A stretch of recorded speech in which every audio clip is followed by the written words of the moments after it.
Hello, and welcome to Back to the Science. I'm Dr. Susan Oliver, and I'm a scientist, but I'm doing a very unconvincing impersonation of a schoolgirl. And if you want to know why, stick around because all will be revealed. This is just a quick video addressing a claim that Dr. John Campbell made a little while ago, suggesting there was something fishy about the funding of regulatory authorities around the world, like the FDA, the TGA, the EMA, and the MHRA. Let's have a listen.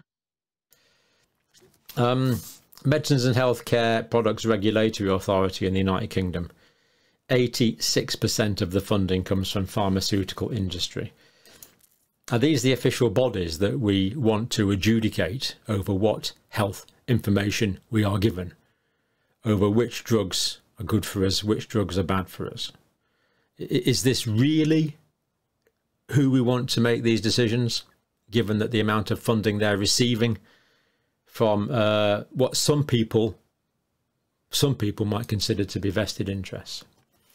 Now, I've got a table here, and I know you can't read this, but TGA in Australia is 96% of the budget, proportion of the budget derived from industry.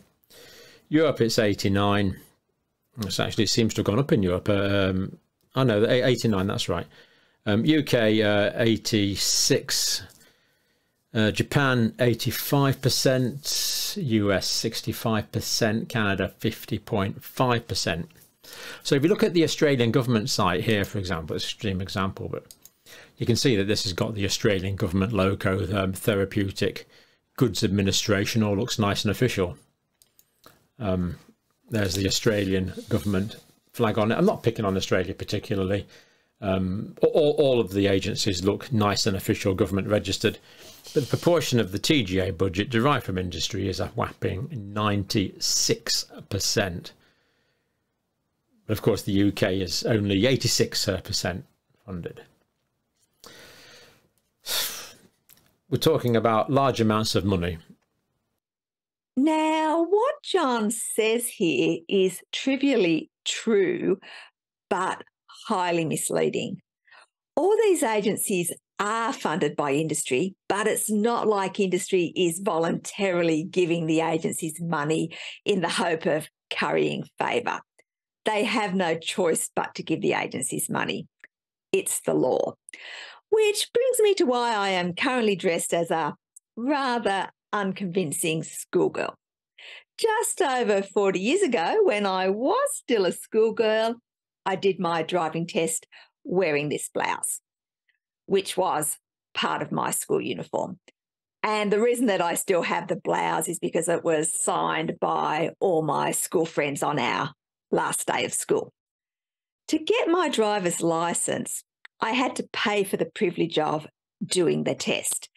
In other words, like other drivers, I was funding the agency who administers the driving tests. Does this funding mean that drivers always pass their driving tests? Of course not. It's quite common to fail driving tests despite the funding. I also happened to be wearing a short school uniform skirt along with my school blouse when I took my test. Did this help me pass? Again, no, because most schoolgirls did their driving tests in their school uniforms and lots still failed. And not only did I have to pay to take my driving test, but I have to pay an annual fee to keep my licence. And despite the fact that I'm giving the motor vehicle agency all this money, I still have to pass an eye test every 5 years. I don't get to skip the eye test because I am paying for my licence. And it's exactly the same for pharmaceutical companies. They are forced to pay fees by government regulatory agencies to get their products evaluated. And if they pass, they have to pay an annual licence fee. They don't pay this money willingly in the hope of currying favour. They are forced to pay it, or it's illegal for them to sell their products. just like it's illegal to drive if you don't pay for a licence. And I should mention that in Australia, at least, it's not just pharmaceutical companies that have to pay these fees. It is also vitamin and supplement companies.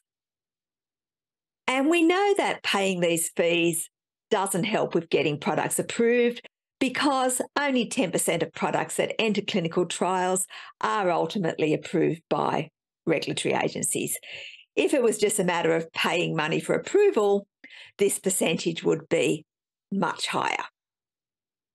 And of course, when pharmaceutical companies do the wrong thing, they get hit with massive fines, as they should be.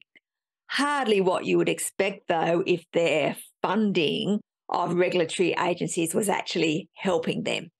And if you're wondering what the Pfizer fine was for, basically they were promoting a product for an indication that it didn't have regulatory approval for. A bit like promoting ivermectin as a COVID treatment. In Pfizer's case, the product was approved for arthritis pain, but they were promoting it for post-operative and period pain, which were both indications that the FDA had specifically declined approval for. Now, if you like to believe in conspiracy theories, you may be feeling a bit flat right now, but that's okay because I've come up with a new one for you. Maybe Big Pharma is behind the campaign publicising pharmaceutical industry funding of regulatory agencies. They might be trying to create a huge outcry from the general public so they don't have to pay fees anymore and can increase their profits. And speaking of funding, I've mentioned this before, but I will mention it again. A common theme in the comments that people make on my videos is that I'm obviously being paid by Pfizer or just Big Pharma to make my videos. Now, if you think about this logically, the claim is ridiculous. Pharmaceutical companies are in the business of making money. It makes no sense to give money to an unknown scientist who, at the time I'm recording this video, has only 5,385 subscribers. However, if you're not one of those subscribers, you can subscribe now and we can increase that number. Even if I convinced every single person watching my videos to do whatever Big Pharma wants them to do this week, it would be a very low return on investment for them. Now, if I had 1 million subscribers, maybe it would make some sense, but I don't and unlikely never will. And let's face it, if I was being funded by Big Pharma, I would have a much more professional setup.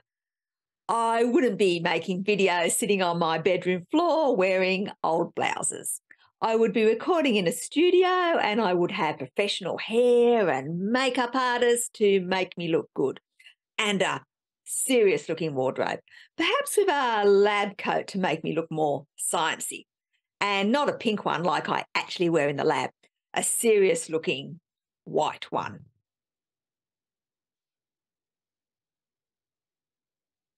And maybe I would put on a pair of glasses so that I look more intelligent. What do you think? Pretty intelligent looking now, hey? And of course, if Big Pharma were sponsoring my videos, they would make sure that I kept my hands under control. I mean, it's so distracting, isn't it, when I move my hands around? But full disclosure, I should mention that although Big Pharma doesn't pay me to make videos, my YouTube channel is monetized, and if YouTube chooses to run an ad on my videos and you choose to watch it, I will make between 5 and 15 cents. However, I don't make money if you hit the skip button, and that is, of course, what most people do. I also have a Buy Me a Coffee account, which I provide a link to in the description of all videos. And a number of people have bought me one or more coffees, for which I am really grateful. The generous people who have bought me a coffee don't actually get any direct benefit from doing this, however, except knowing that I am thankful. My videos are free for everyone to watch and always will be. If you'd like to look further into the data that I've presented, I've provided links in the video's description. And please remember, like all my videos, this video is about the science, but you shouldn't take it as medical advice.